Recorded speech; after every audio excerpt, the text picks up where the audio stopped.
All right, let's get started. So I forgot to mention on Friday.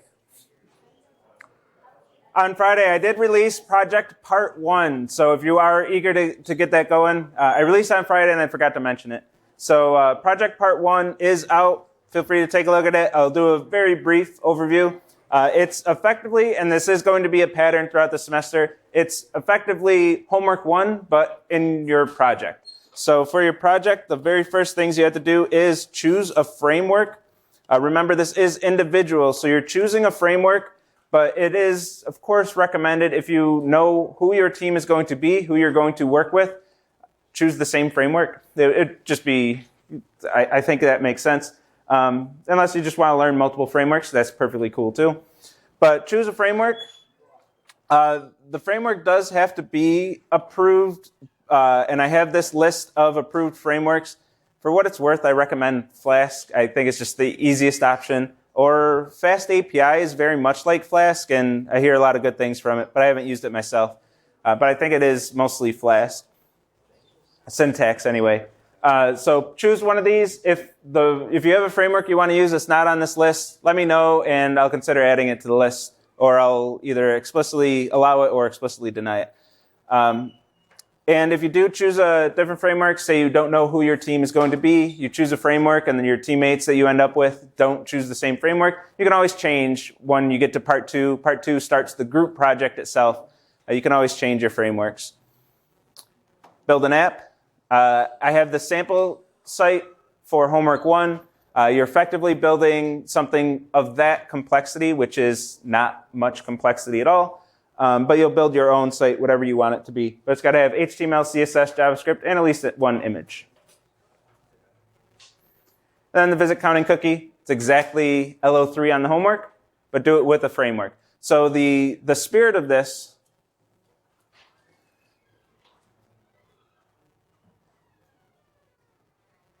is that you're doing the homework to figure out how web servers work, how the internet works, how HTTP works is a bulk of it.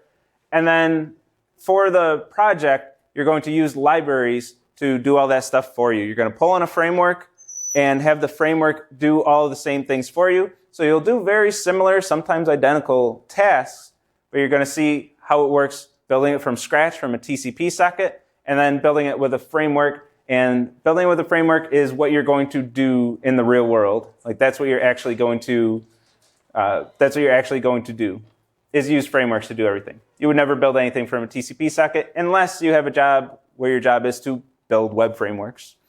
Then yeah, maybe. But you're just going to use the web frameworks.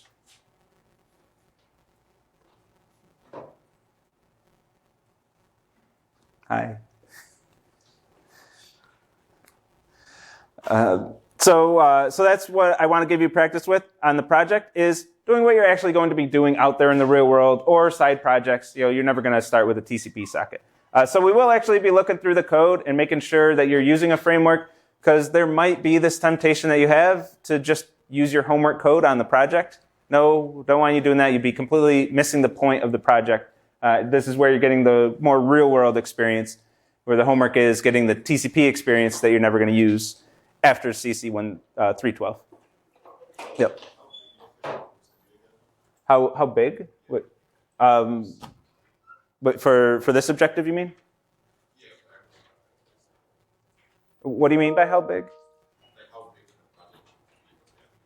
Oh, I'm thinking like lines of code or something. 4 to 6 members. So the last part of this does have the team formation form. So by the end of this, and I also posted this on the syllabus, which you probably have collapsed by now, is the team formation form and the meeting and eval form, also linked here, so you can't miss it when you're doing part 1. But yeah, 4 to 6 members. If you know your team, fill out this form and let me know. As long as it's 4, 5, or 6 members, that's going to be your team. And no other silly things where somebody's in 2 form submissions or something like that. If you submit with 3, the reason I say it like that, because every semester I have multiple groups of students. I can't call them teams. who have either 2 people who want to work together or 3 people who want to work together, and they're like, hey, can you just like throw, especially when it's 3 people, can you just throw a random person on our team? We can't find a 4th person.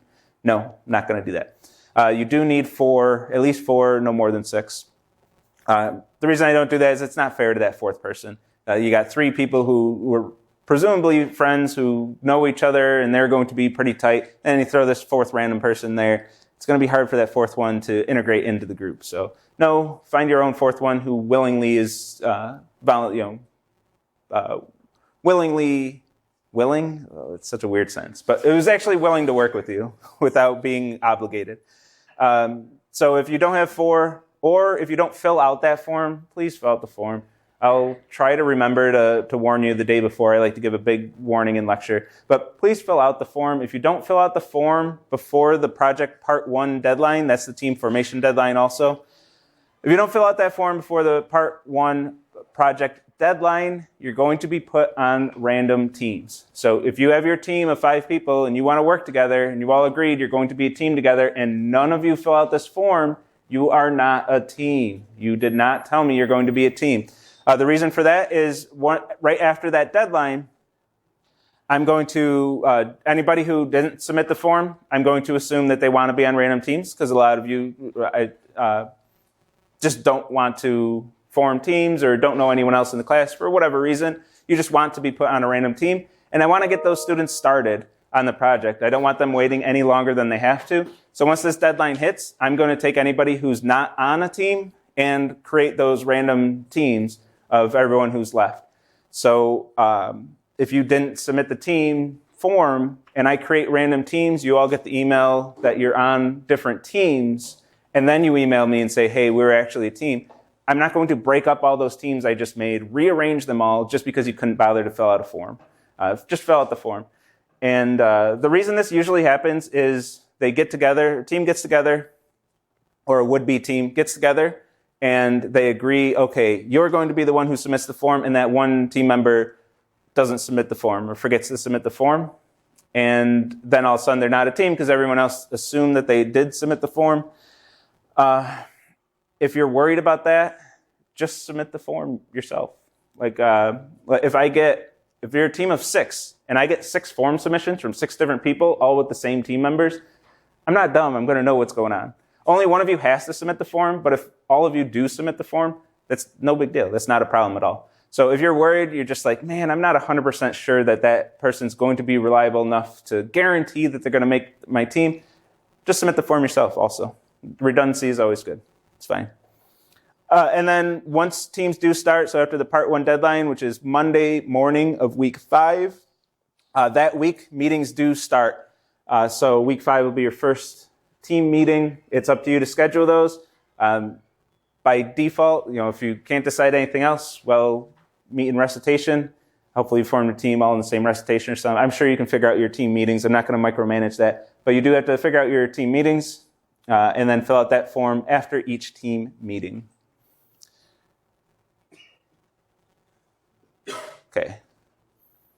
So project part 1's out. Since I'm here, I might as well talk about homework 1. Just to give a quick recap where we're at with this.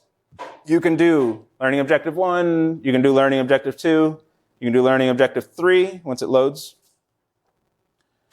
You can do the application objective. I'm not going to have lecture content on the application objective specifically. This is more of a research objective.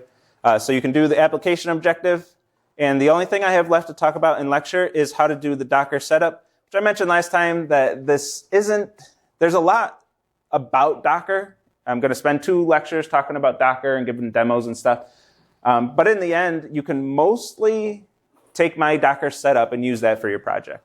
Like I'm not going to be too crazy about complex Docker configuration, especially for homework 1. There's not going to be too much to it. So at this point, you have all the tools you need to finish this homework, especially after Wednesday's lecture. You can do that last bit of Docker setup and be done with homework 1. Okay, with all that, 10 minutes of intro, let's get on with it. My goodness, I thought I forgot my keyboard shortcut. It says text in the middle. That shouldn't be there. All right, Docker and deployment. So Docker comes in 2 lectures. Today we're going to talk about Docker itself, and then on Wednesday we're going to talk about Docker Compose. You do need to set up your setup with Docker Compose for both your homework and your project. We'll use Docker Compose. Docker Compose will use Docker, so it's 2 phases of the setup. So we're going to see half of it, but this isn't the... What is that? But what we're going to see, like way at the end of this lecture, isn't the way we're actually going to run Docker. We're going to run it through Docker Compose. And by the end of these 2 lectures, you'll see exactly what I mean by that. It ain't mine, is it? No. All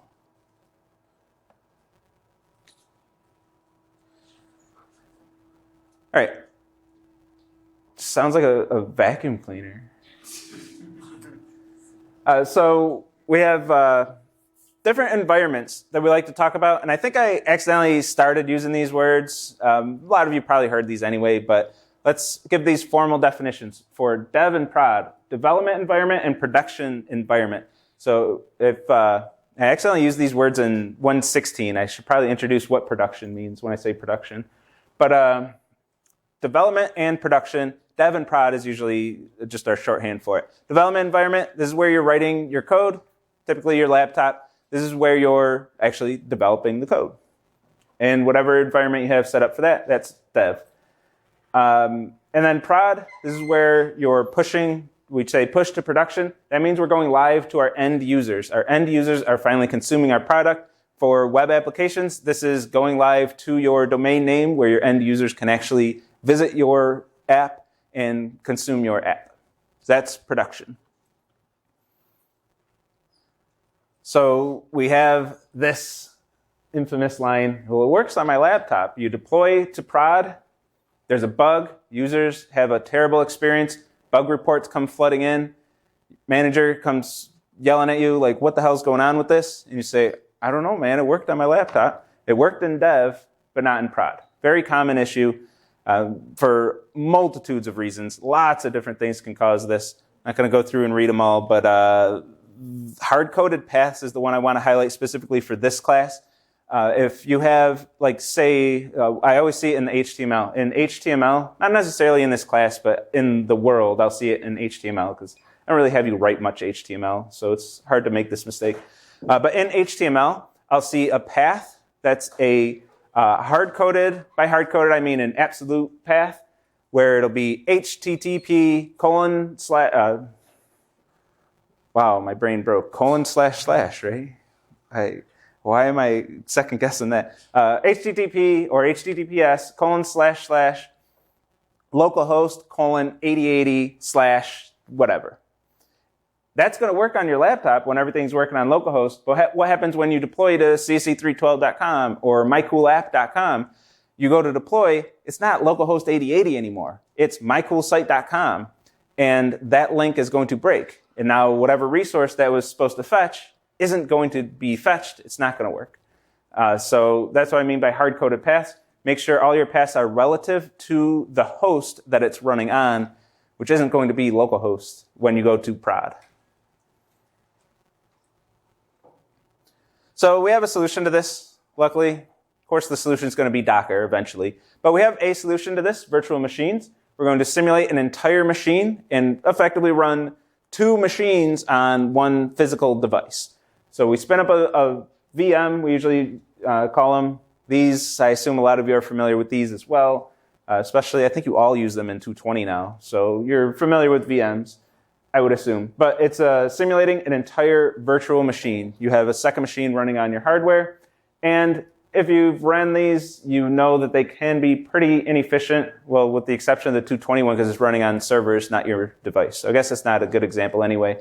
But if you're running 2 operating systems on your machine is the usual use case, you know how resource intensive this can be. It will start bogging your machine down quite a bit. So we like this for a lot of reasons. One, you shouldn't be able to break out of a VM.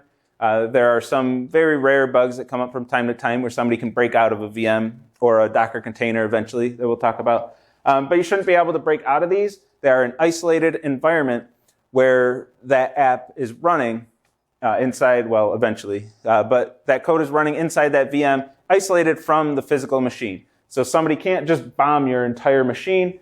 That's something they're not going to be able to do. They can bomb that virtual machine, but guess what? It's a virtual machine, and you have code, hopefully you have code to automate building that virtual machine. You destroy the VM that was destroyed, that was blown apart, and then you rerun your script, build a new virtual machine, and everything's fine. So the attackers can do a lot of damage if they're destroying your app, getting into your server, and mucking around. If it's running in a VM, you blow it up, you patch the vulnerability, whatever they exploited. Hopefully you can find and patch it, and then start up your server, your VM again, and they can't get to your host machine. They can't get to your physical machine and start destroying things there. So at least it makes it pretty easy to blow up the VM, start a new one, and keep going. Now, they can still get private data. This is still a huge problem. This doesn't really prevent you from being attacked and causing lots of damage, but it does prevent them from destroying your physical machine, which is at least one thing. And sometimes we write apps that need to run untrusted code. There's something called code injection attacks, where the attacker is trying to get some code to run on your server, and usually that code is going to be code that gives them access to your machine, and then they can, say, SSH in after that attack code ran, and then just have free reign all over the place. But an attacker's goal, one of their big goals, is to inject code and run it on your machine. And that can do lots of damage. So if we're in a position where our whole model is built on running untrusted code and basically saying, inject code, don't worry, I'll run it on my server, we need a way to mitigate the risks of that. So Autolab absolutely does this. Autolab doesn't trust the code that you submit it, or else some of you would have destroyed Autolab with the attacks that you submit. If you submit make a syscall to rm-rf/, it's not going to really do damage. Don't try it still, just in case, but it shouldn't do any damage because your code is ran inside a container. That container's built, your code is executed, that container's destroyed, and any damage you did to that instance of Ubuntu doesn't matter.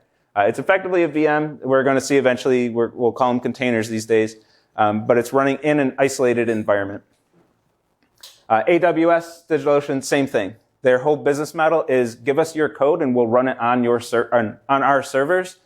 They're not going to open themselves up to attacks. You can't submit an app, upload an app to AWS and take Amazon down. Like, you just can't do that. They're way more sophisticated than that. So we want to run user code inside these VMs, and of course these days containers, which we'll talk about in a second. So containers are the cool new thing. They've been around for a while now. Eventually I'll update this slide to be like, what's a VM?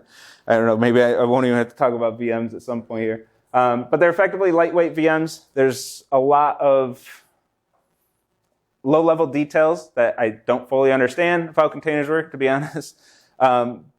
But they do share resources, but you still can't hop from a container to the host machine or across containers. They are still isolated, but they have much better resource sharing through a hypervisor to make them much more lightweight. So they don't take up, like with a VM, you have to portion off your RAM, your hard drive, and give it some CPU cores and say, these are yours, these are mine. But with containers, you're sharing one pool of resources. So it's much, much, much more efficient. You can run multiple containers on a single machine and not have the same slowdown that you have with VMs. Now, Docker itself, just to create one container, still does need quite a bit of resources. So you'll see some pain points just running Docker itself, but much, much, much less than running full VMs.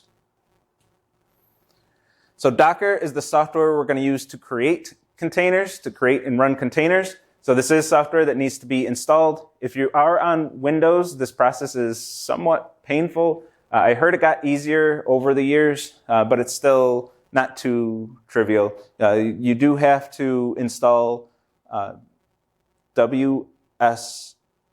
I always get this acronym wrong.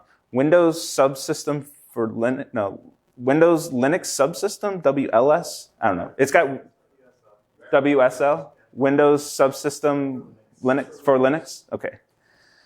You'll have to install that and then get an instance of your favorite Linux distro running to get access to a hypervisor to be able to run Docker. So there are a few extra steps involved for Windows users to install Docker. There are tons of guides, tutorials. If the TAs haven't posted a guide, they have a good guide that they post each year in Piazza. If they haven't posted that yet, go to Piazza and be like, yo, can we get a guide for Windows users? And hopefully they'll get that up there if it's not up there already. On Windows, it's a little tougher. Plenty of resources out there to help you out, though. But if you see that WSL stuff, you're on the right track. So you have to install Docker. And the beauty of this is you'll also install Docker in production. And Docker is going to make sure that everything in production and everything in dev, they're both going to be running the same exact machine because they're both running the same container or effectively the same VM.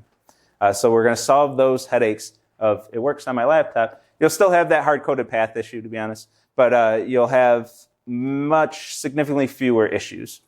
So to run Docker, to be able to get the same environment in production as we do in development, we're going to start with a Docker file. I got the wrong word highlighted there. We're going to start with a Docker file, which is very similar to a makefile. Can I even assume y'all did makefiles by now? In 220, I think you do still, right? Okay, good. So it's very similar to a makefile in the sense that it's a file that contains a script that's going to build some stuff for you. Instead of compiling code, it's going to be constructing a Docker image. We're eventually after Docker containers, but we're going to have an intermediate step of Docker images. So we're going to have instructions to build a Docker image, and that's our Docker file. And here's a sample Docker file. The Docker file that we end up using, I'll spoil what I have coming up. It will be a bit easier, a bit simpler than this one, but I do want to show the idea of a Docker file so you understand what Docker's doing, and then we'll see the simpler one that we can use in this class. So this Docker file actually sets up a Node.js app. If you haven't heard of that, Node is a way of running JavaScript server-side instead of client-side in the browser. So I will use this to show the concept of a Docker file, but all this is going to transfer to Python as well. So let's take a look at what's going on here. And let's just break this down line by line. So first, the from line. When you create a Docker file, you're not going to create an image from scratch, unless that's what you're into, I guess. I don't even know how to do that, actually. But we're not going to start an image from scratch. We're going to start with an existing image from Ubuntu 18.04, which I should probably update.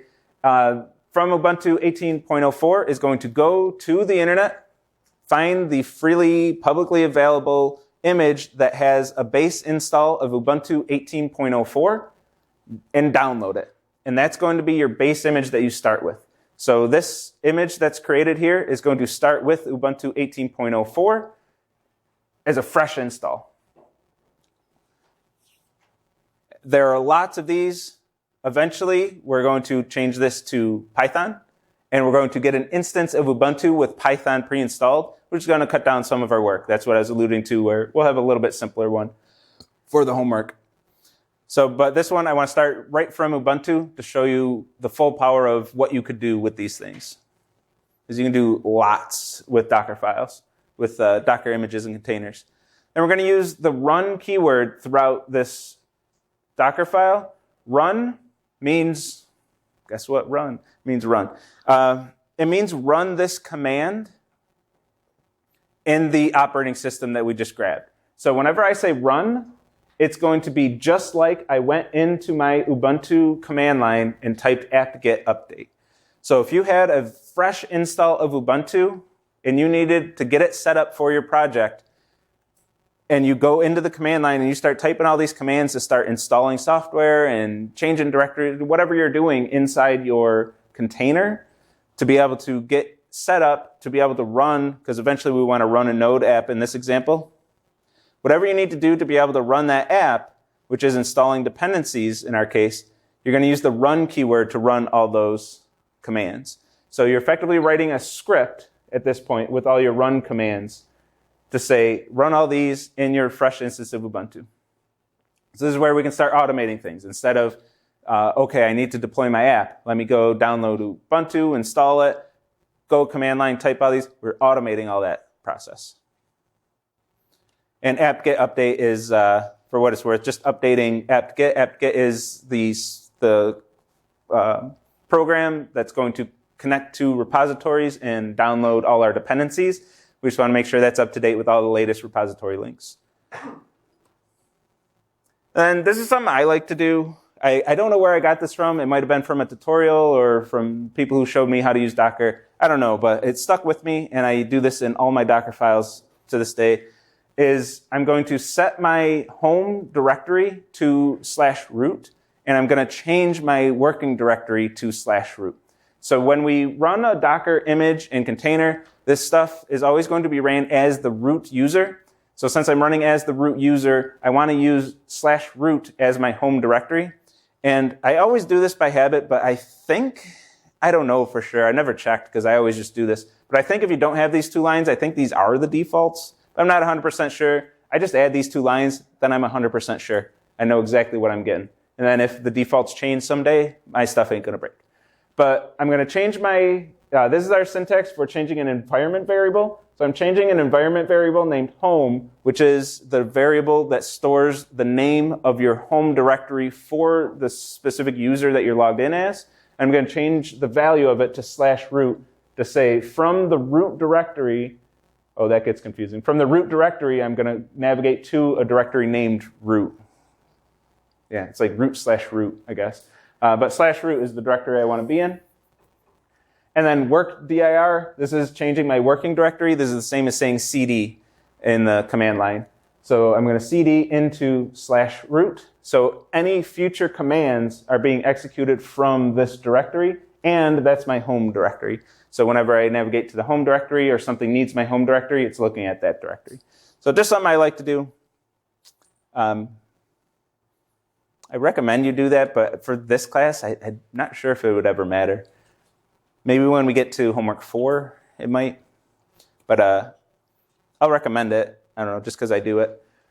And then these commands, we're not going to worry too much about these specific commands, but this is where we're installing any dependencies we need. The specific commands being installing Node and npm, the package manager for Node. We're not going to worry about those specifically, but what we're doing is going to apt-get and installing our dependencies. So any software we need installed on this image to be able to run what we need to run, we do that right in our Docker file. So we got Ubuntu, plain install of Ubuntu. Now we need Node installed. We're going to install Node, any commands we need to get that going, which would include this update. I could move this update down here. It's kind of part of the installing Node process. Copy, very important line to have in the right place. Very specific here. Copy ... A lot going on in this one line. So copy ... This is ran from your host machine, so from your laptop, and copies from whatever directory you specify on your laptop. This is copy space dot, by the way. It's very important. Copy from this directory on the local laptop, where dot means the current working directory. So this will be the directory where you're running the Docker file from. So if I go into the directory where this Docker file is and I'm running this thing, dot is that directory on my host machine on my laptop. And then copy any files in that directory into this directory inside the image that's being created. So what I'm saying with copy ... is copy all of the files in this directory on my machine, my physical machine in this case. Doesn't have to be physical machine. You can have containers within containers. Copy all those files into the working directory inside the container, which in our cases is /root. So copy all these files into /root. What the hell is -yes npm meaning? I'm glad you asked. I wanted to skip it, but I'm glad somebody asked because I'll talk about it. I mean, I don't have much to talk about with it. But we're installing NPM. NPM is the package manager for Node.js. So if we want to install any external dependencies in our Node project, we need to install NPM. And the -y means if you ever installed software in Ubuntu, you did probably sudo apt-get. But remember, we're running as root, so we don't need sudo here. If you ever did sudo apt-get install NPM or whatever, anything, it shows you some output, and then it says, this is going to take 2K of disk space. Would you like to install? And then you say Y and enter. Well, if you're running this all fully automated, you can't, well, I won't say you can't, but you don't want to sit there going Y enter, Y enter, Y enter, Y enter to do everything. The -y says, yes, I'm effing sure. Just do it.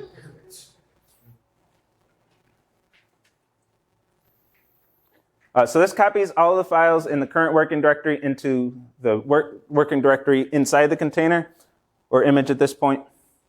So if you want different directories, I'm doing current directory, but if you want different directories, if you have all your source code in a subdirectory of your project and your Docker file in your root directory, you can add different paths here if you want to, instead of just .. But .. the simplest, plus I think it looks neat. It's nice and clean. And then I'm going to run npm install, which is going to install any of my dependencies. Those will be different for each language. We're going to see it's going to be pip install requirements for Python. For Node, it's npm install, which is going to look for a package.json file, look for all the dependencies in there, and install all those dependencies. But the important thing here is whenever you're downloading your dependencies, whatever language, however you're doing it, make sure you do this after this. Because this is going to run inside the image just like our other commands. And if you're running npm install or pip install or maven build or javac, or I might as well go to GCC, whatever you're running to install dependencies, link them, compile code, whatever you're doing to set up your project, make sure you're doing that while your files for your project exist inside that image. If you're trying to install dependencies, if I'm trying to install dependencies before I copy in the file that contains all my dependencies, that line's not going to do anything.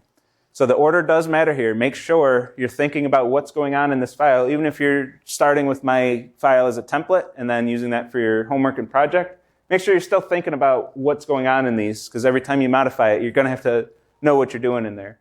Copy the files in, then install your dependencies, compile your code, whatever you got to do. Then exposing a port. I like having in my Docker files, but I should probably just start removing them at this point.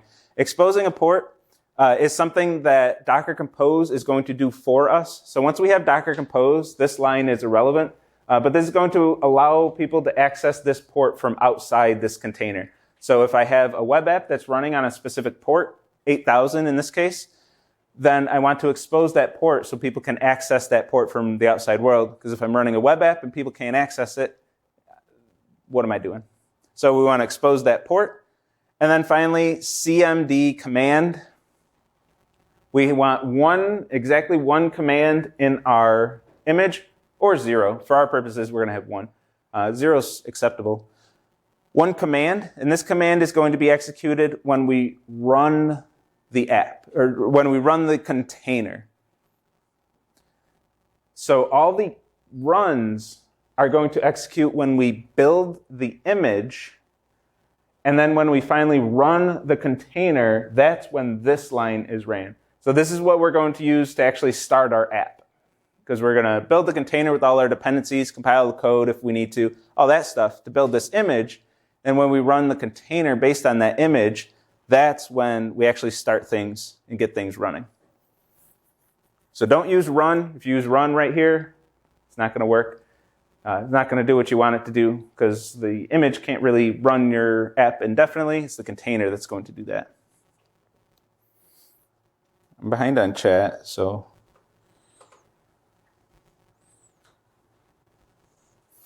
I don't think True, Autolab is better for this course.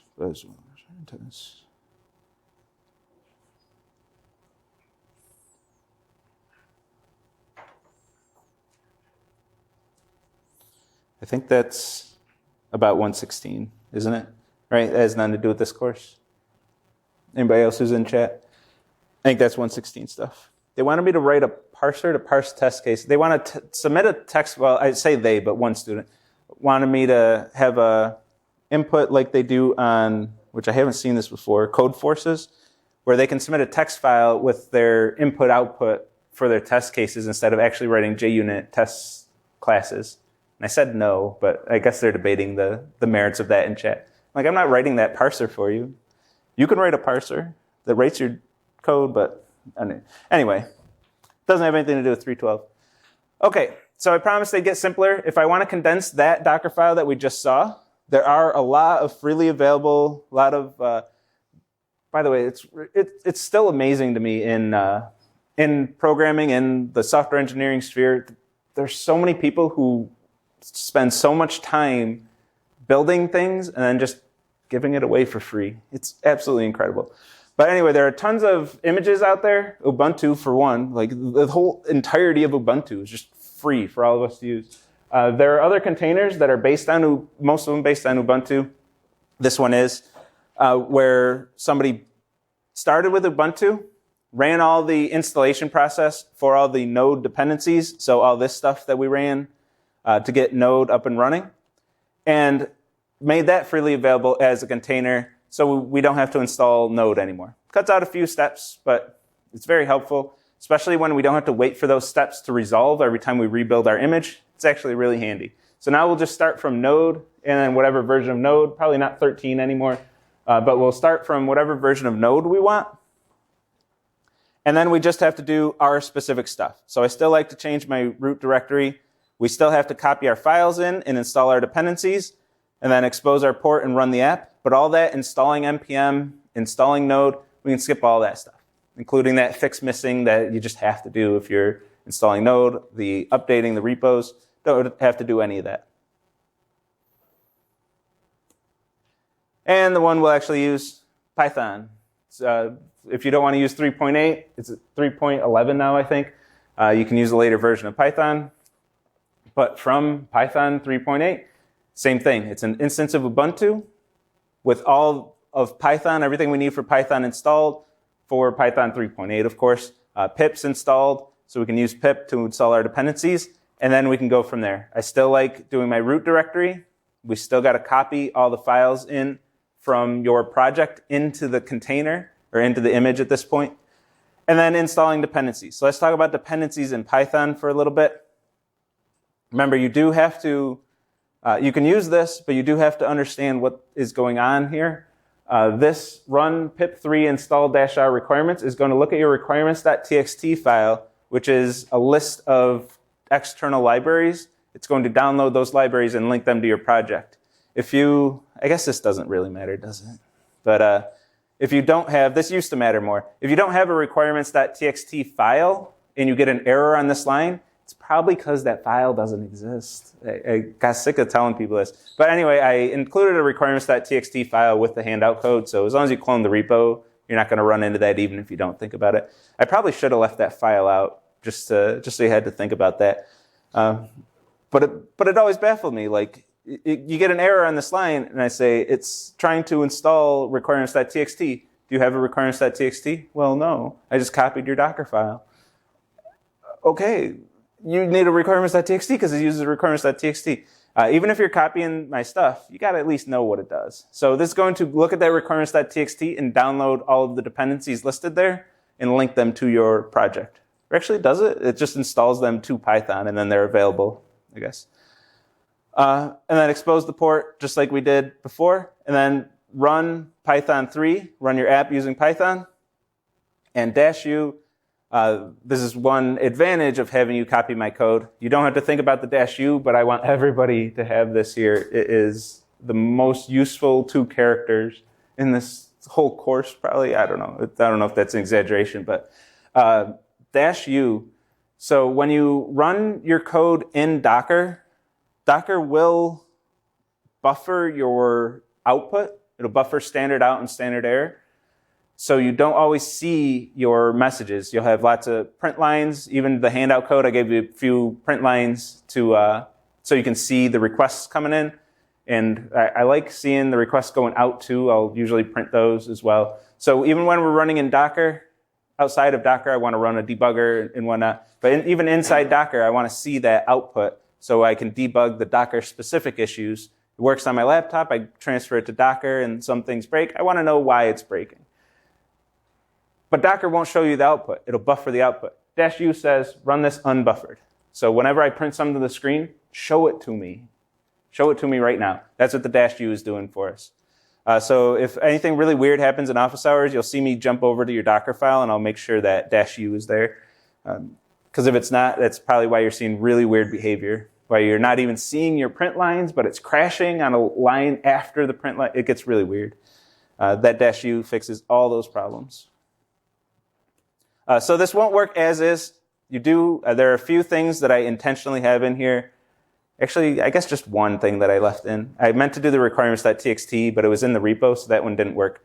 But this won't work exactly as is with the project, so you do have to think at least a little bit on this. I do still want you thinking a little bit of the Docker. But more to the point, or more importantly, for your project part 1, you'll have to figure out how to set up a Docker file with your framework of choice. So that's where I'm actually testing you on some Docker knowledge, is you do have to set these up, not just straight up like this, though depending on what you use and how you use it, it might not be too much more, it might not be too many more steps. If any, actually. Depends on what your setup is, though. Okay, so we have a Docker file, and we can build a Docker image using a Docker file. To do that, we're going to do Docker build, go to our command line, and this starts, I said this way at the beginning of the lecture, let me repeat it here. This starts the part where we're not actually going to build images in containers this way. We're going to use Docker Compose. So this, I want you to have a full knowledge of how to use Docker, but we won't necessarily use this. You probably won't find any use for this throughout the semester because you'll have your Docker Compose set up. And Docker Compose will do these same steps, but with different syntax. So if you're using Docker without Docker Compose, though, you go to the command line, docker build -t, whatever image name you want. This is whatever you choose. And then this little dot here. This is not a typo. You wouldn't type the quotes, but you do type this dot. That's not a typo. That says what directory to look for a Docker file in. So I'm saying the current directory, just like I did with the copy. Look in this directory. So I'm going to run this command from the directory containing my Docker file. And it's going to build a Docker image named whatever I put here for this, looking for that Docker file that's in the directory where I ran this command. So we have a Docker image, but we never wanted an image. Like, who wants a Docker image? We want Docker containers. Those are the things that are like our VMs. That's what we want, is Docker containers. So an image is used to create a container. The analogy is our image is like a class. Container is like an object, and hopefully that's enough for all of you to understand how that works. So to create a container from a Docker image, we're going to use this command, docker run, and we have to give it a few parameters here. One, image name, that's whatever image name we chose in the previous step when we built. And then this -p local port :8000. Or whatever port you have inside the container. So 8000, because in this example, I've been exposing 8000. Presumably my app runs on 8000. That you'll need whatever your port where your app is running inside the container is this second number. I should probably parameterize this instead of hard coding to 8000 in the slides.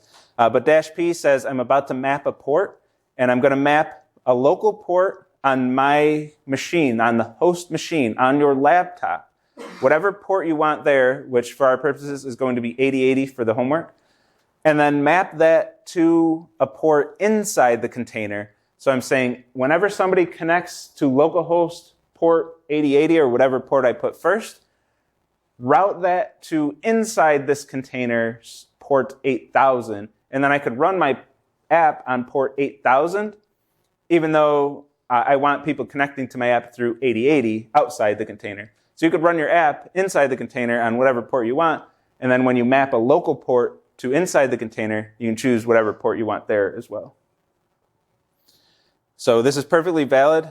In the handout code, I chose 8080, but that can be any port you want. I chose 8080 just so you can use 8080 for everything and keep it simpler. I had a lot of confusion between ports in the past.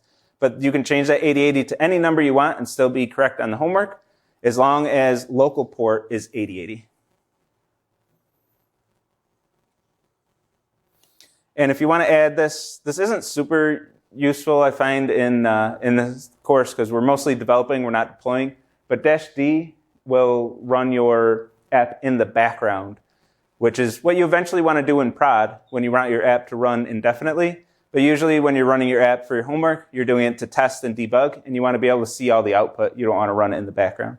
But for what it's worth, that -D will run in the background.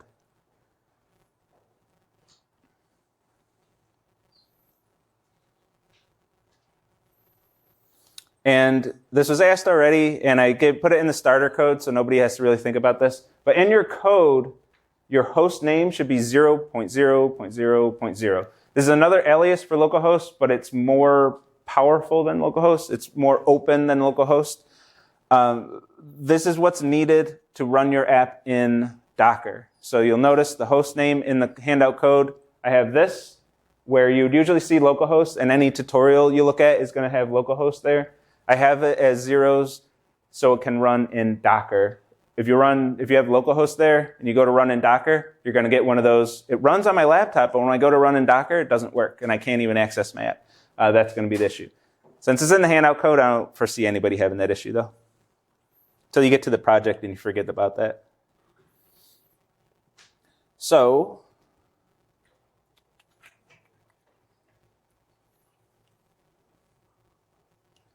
if I have this Docker file, except I don't have any requirements, so I remove the requirements line, and I'm running server.py, so I have a file server.py, which looks kind of like the handout code, missing a few things, but similar.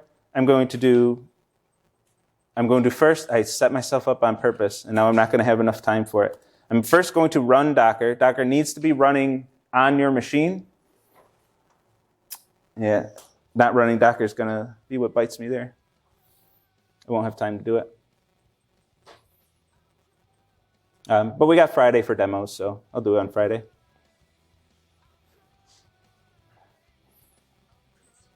The music ain't playing, is it? It should be playing. Why? Why do I have...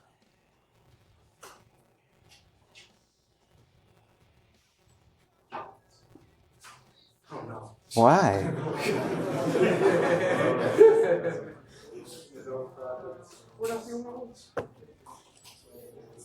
It's like 3 lectures in a row the music didn't play. So I did have a bug last time, and I fixed that bug, and now this frustrates me.